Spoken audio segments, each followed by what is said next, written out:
Oh.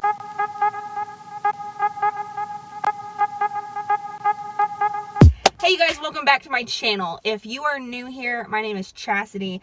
I do all kinds of content, so look around, see if you find anything that you enjoy. And while you're at it, go ahead and hit the subscribe button in case I post something that you enjoy.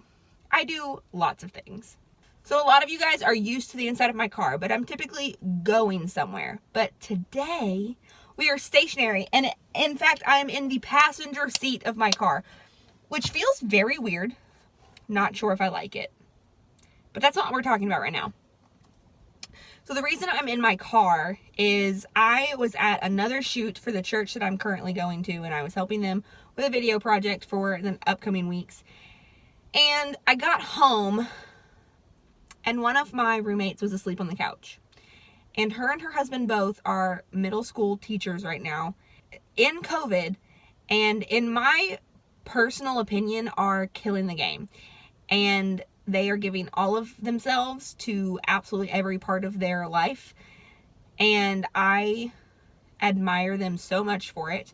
But instead of me being loud and obnoxious in my room and possibly waking one or the both of them up, I thought I would come hang out in my car with you guys. So shout out to Aaron. I hope that you have an excellent nap. And I love it for you. I hope you have sweet dreams. Anyway, speaking of roommates, I'm going to talk about the second roommate I ever had. Now, you guys have actually met her in previous videos. I want multiple times. One of my very first videos was her 22nd birthday. So she's been around for a long time. If you guys don't remember, her name is Sydney. And she is the most beautiful, sweet, kind, innocent soul. I love her with all of my heart. She, 100%, she is older than me, but I think of her as like a little sister, which is a weird thing to like wrap my head around sometimes. But I think of her as like a baby sister, but she's older than me. She's one of the few people who call me Mama Tassie, and it makes my soul happy for people to call me Mama Tassie. But living together was not always puppies and rainbows. So I'm gonna start off by saying this. Sydney was asleep a lot. Sydney would sleep all of the time. We used to call her Sleeping Beauty, and like we made fun of her because she is a Disney princess for sure, 100%. That is just her personality. But she was always asleep, and she would like miss out on things, and she wouldn't go hang out with people because she was asleep. And not like my roommate beforehand where she just went to bed early. I mean, we would finish class at 4 o'clock, and Sydney would go back to the dorm room and go to bed and be asleep until like the next day. And we were like, are you good? We found out that there's a reason for it later after we graduated, and we all felt horrible for it. But we did this thing where we, the second years, did an initiation day, kind of. We basically hazed the interns, and we all gave them tasks and like uniforms, and hers was a pillow and a blanket that she had to carry around all day. We had only known her a month when that happened, so oops. But she also was the biggest advocate for maybe we can use it again. And so I would venture to say that while we were living together, she was a borderline hoarder. Like, she wouldn't throw anything away. Which doesn't sound like crazy until you've got 30 water bottles stacked underneath your desk. And then it's a little excessive. But all of those things aside, me and Sydney had a relatively fun time living together. Neither one would like read the books that we were supposed to, and so we would spend the day before our book reports were due writing 5-page essays, which doesn't sound like a lot until you have to write it about a book you didn't read, and then you're like, What now? So she would take a nap after class, and then me and her would both start our book report at like midnight and finish at like 5 in the morning, and then go to prayer or workout or whichever. We were notorious for that one. We got in a lot of trouble. Also, me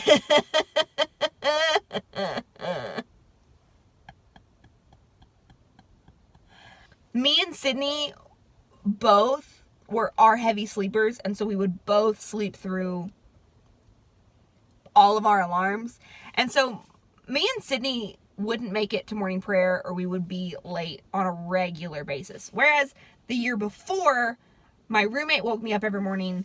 The next year, we kind of woke each other up, whichever one was up first, which I think was her most of the time. Did Sydney wake me up all year?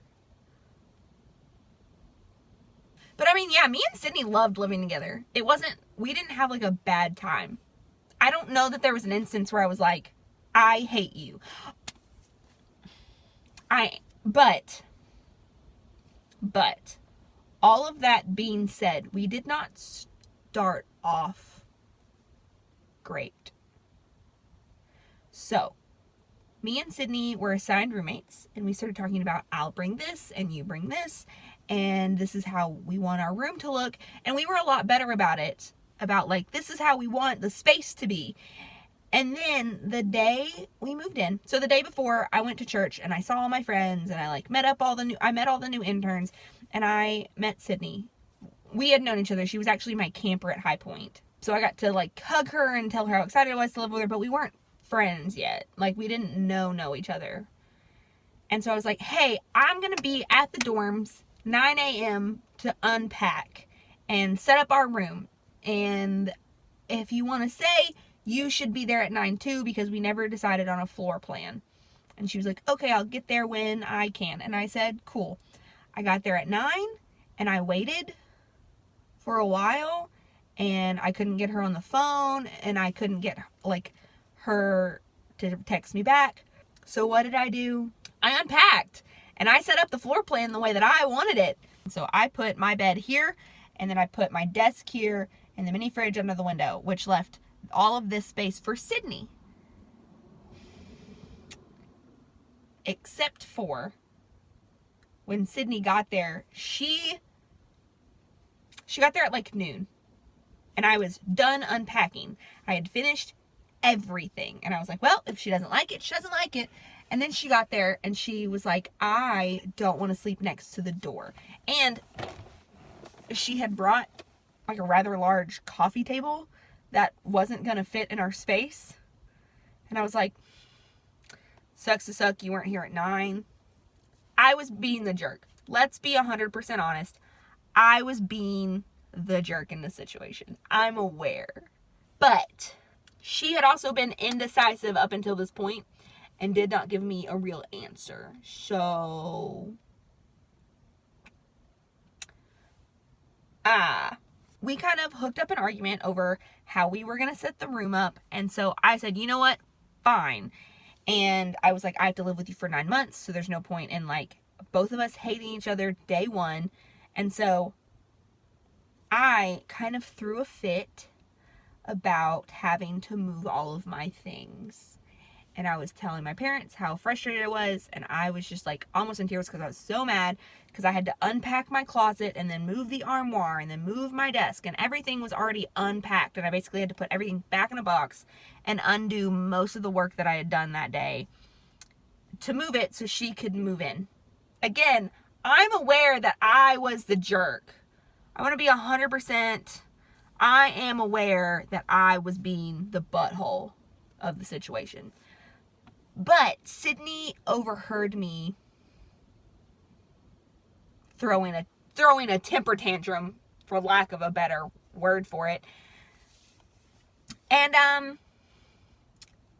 yeah, she cried. She was in the kitchen crying.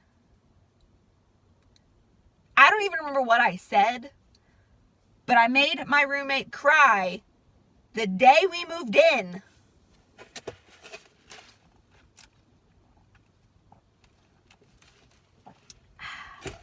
But now we love each other, and she is like a sister, and I am so excited about her life. But yeah, so the only real like rough day was the first day, I feel like. And then when I got my concussion, she took care of me. When I had to take our RA to the hospital, she was up and like helping me take care of her, and she was honestly a really great person. And I gave her a hard time when we lived together. So I was the crappy roommate in that situation. I want to say that was the only time that I was the worst roommate.